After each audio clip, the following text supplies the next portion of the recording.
हो और रहते हो, वो भूमि सबसे बड़ा तीर्थ मानना। संकृति मुनि मेरी दृष्टि में, दत्तात्रेय जी कहते हैं, सबसे बड़ा तीर्थ। सामवेद की जाबाज दर्शन उपनिषद।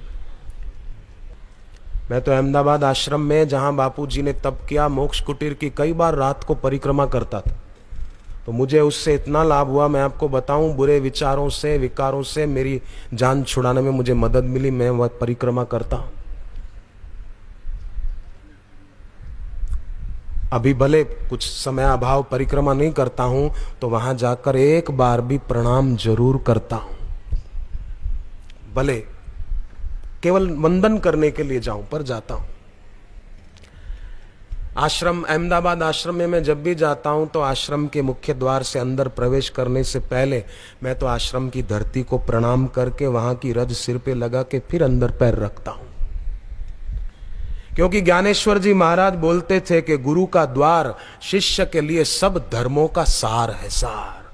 मेरे तीर्थ चारों धाम, गुरुद्वारा और गुरु नाम। मेरे तीर्थ चारों धाम, गुरुद्वारा और गुरु नाम। गुरुद्वारा और गुरु नाम करते हैं पूर्ण काम। गुरुद्वारा और गुरु नाम करते हैं पूर्ण काम। गुरुद्वारा और गुरु नाम करते हैं पूर्ण काम। गुरुद्वारा और गुरु नाम करते हैं पूर्ण काम। मेरे तीर्थ चारों धाम, गुरुद्वारा और गुरु नाम। मेरे तीर्थ चारों धाम, गुरुद्वारा और गुरु नाम।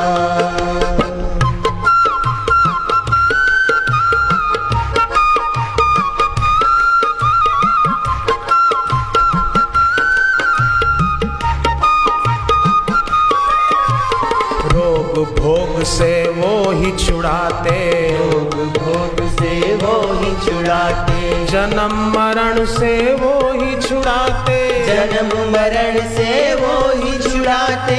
जन्म मरण से वो ही छुड़ाते। जन्म मरण से वो ही छुड़ाते। इनका ना कोई दाम, गुरुद्वारा और गुरु नाम।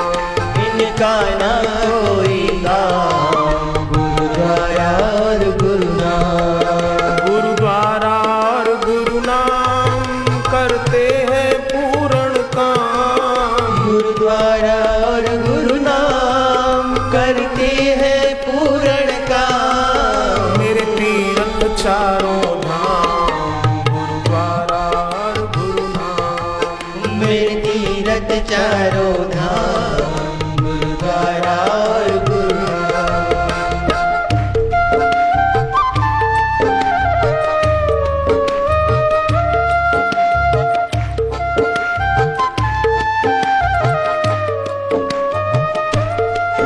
जो मन भोगों में फंसाएगा, जो मन भोगों में फंसाएगा, वो उतना ही दुख पाएगा। वो इतना ही दुख पाएगा। ये कुछ भी काम ना आएगा। ये कुछ भी काम न आएगा। खाली हाथ चला जाएगा। तू खाली हाथ चला जाएगा। तू कर अपना उद्धार, गुरुद्वारा और गुरु नाम। तू कर अपना उद्धार, गुरुद्वारा और गुरु नाम। गुरुद्वारा और गुरु नाम करते हैं पूर्ण काम। गुरुद्वारा और गुरु नाम करते हैं पूर्ण काम। मेरे तीर्थ चारों धाम, गुरुद्वारा और गुरु नाम। मेरे तीर्थ चारों धाम, गुरुद्वारा और गुरु नाम। गुरुद्वारा और और गुरु नाम, गुरुद्वारा और गुरु नाम,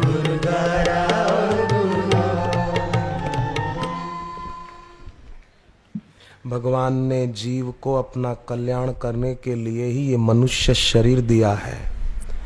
वास्तव में देखा जाए तो मनुष्य योनि साधन योनि है। आँख, नाक, कान, इंद्रियां ये साधन सामग्री है, परंतु गलत संग के कारण, गंदे संग के कारण लोग साधन सामग्री को भोग सामग्री बना देते। आंखों से फिल्म देखते, कानों से गीत सुनते हैं, जीभ से बस पिज़्ज़ा खाऊं, बर्गर खाऊं। ऐसा नहीं करेंगे तो लोग क्या बोलेंगे, ये नहीं करेंगे तो लोग क्या बोलेंगे। अरे भाई, भगवान क्या बोलेंगे वो सोचो जरा।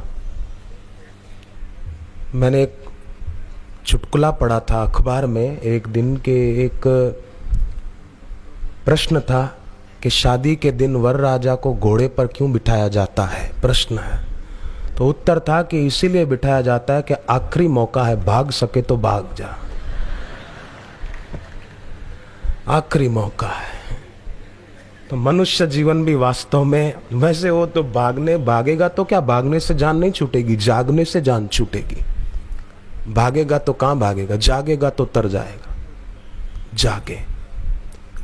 एक बीमारी होती है, विदेशों में ज्यादा है, उसको बोलते हैं अंग्रेजी में सोमनेम्बुलिज्म, नींद में चलने की बीमारी। तो जिसके जीवन में सत्संग नहीं, दीक्षा नहीं, उन सबको ये रोग लगा हुआ है। नींद में चल रहे हैं, होश ही नहीं है क्या कर रहे हैं। और हम जो कर रहे हैं उसका परिणाम किसको भोगना पड़ेगा, सोचते ही नहीं। इसलिए थोड़ा सोचना चाहिए कि हम क्यों आए हैं।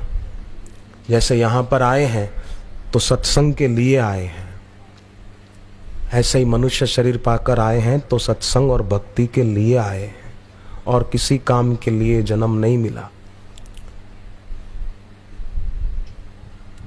इसलिए जिन्होंने दीक्षा ली है उनको तो साधुवाद है, परंतु जिन्होंने नहीं ली उनको भी साधुवाद है। मुझे अगर दीक्षा नहीं मिलती और सत्संग नहीं मिलता तो मैं कहाँ होता।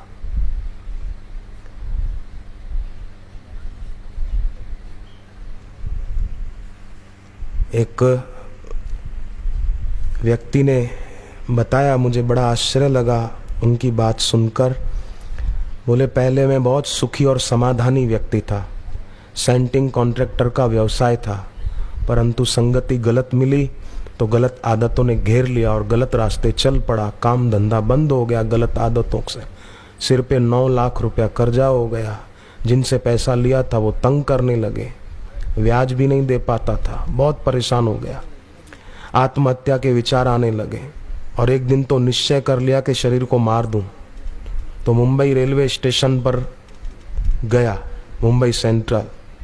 तो अचानक मुझे याद आया कि बापूजी से दीक्षा लिए हुए मेरे एक दोस्त ने मुझे श्री आशा रामायण दी थी कि इसका पाठ करना। तो जेब में पड़ी थी, मैं पाठ करने लगा। आखिरी पंक्ति पढ़ी 108 जो पाठ करेंगे। तो निश्चय किया कि मैं 108 पाठ एक बार करके देखूं। घर लौट आया और 108 पाठ शुरू कर दिए। 7 बार पाठ पूरे किए थे तो जो साहूकार लोग मेरे से चिढ़कर बोलते थे वो प्रेम से बातें करने लगे। पाठ करने से मानो मेरा पुण्य बढ़ने लगा। फिर तो दीक्षा भी ली, गलत आदतें छूट गई, काम काज चल पड़ा, जम गया, सारा कर्ज उतर गया और अभी सब ठीक है। अरुण भाई उनका नाम है। क्षमा बुझ जाए तो फिर जल सकती है, नाव भंवर में फंस जाए तो किनारे लग सकती है। मायूस न हो, इरादे न बदल, तकदीर किसी वक्त भी बदल सकती है। मायूस होने की जरूरत नहीं है। देखो, प्रहलाद थे ना, प्रहलाद भगवान नाम जपते थे और हिरण्याकश्यपु के पास इतना बल था कि देवता भी डरते थे। देवता कांपते थे, हिरण्याकश्यपु को देखते ही डर जाते थे, भाग जाते थे। ऐसे हिरण्याकश्यपु के आगे प्रहलाद निर्भीक होकर बोलते थे। तो प्रहलाद जी को कौन सा बल था कि भगवती है, भगवान नाम का बल था कि वो मेरे साथ है तो मेरा कोई क्या बिगाड़ सकता है। हिरण्याकश्यपु ने ऐसी कठोर तपस्या की कि ब्रह्मा जी भी कहते थे कि ऐसी तपस्या किसी ने नहीं की, परंतु उस तपस्या से भी हिरण्याकश्यपु को ईश्वर का साक्षात्कार, ईश्वर प्राप्ति नहीं हुई। परंतु जो नाम जब प्रीति पूर्वक कर लेते हैं और प्रभु प्राप्ति के उद्देश्य से करते हैं तो उनको वो होती है और ग्रस्त जीवन में भी सुख शांति बढ़ती जाती है। भगवान की ऐसी कृपा है कि वे पात्र को तो मिलते हैं, अपात्र को भी मिलते हैं और कुपात्र को भी मिलते हैं। भगवान हम सब से प्रेम करते हैं, मैं बिल्कुल दावे से कहता हूं। भगवान हम सब भाइयों से, सभी बहनों से, बच्चों से भगवान खूब प्यार करते हैं। इसका प्रमाण क्या?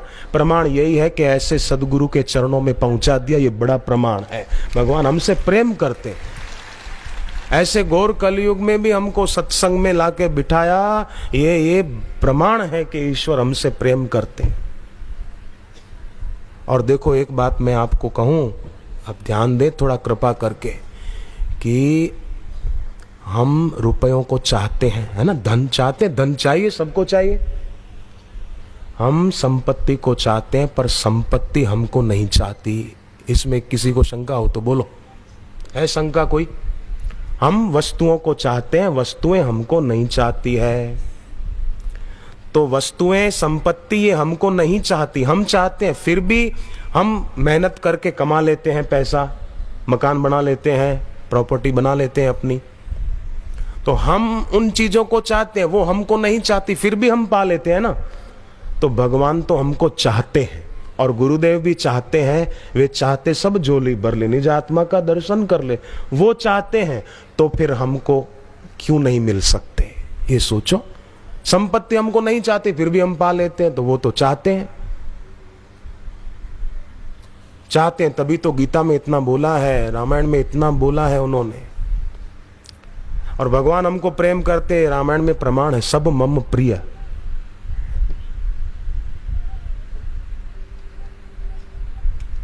वो मुझे प्रिय है।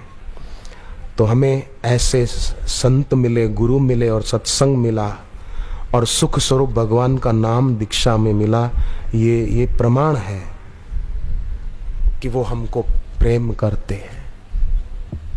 और हम भी उनके चरणों में बढ़ाते जाएं, तब तो कहना ही क्या।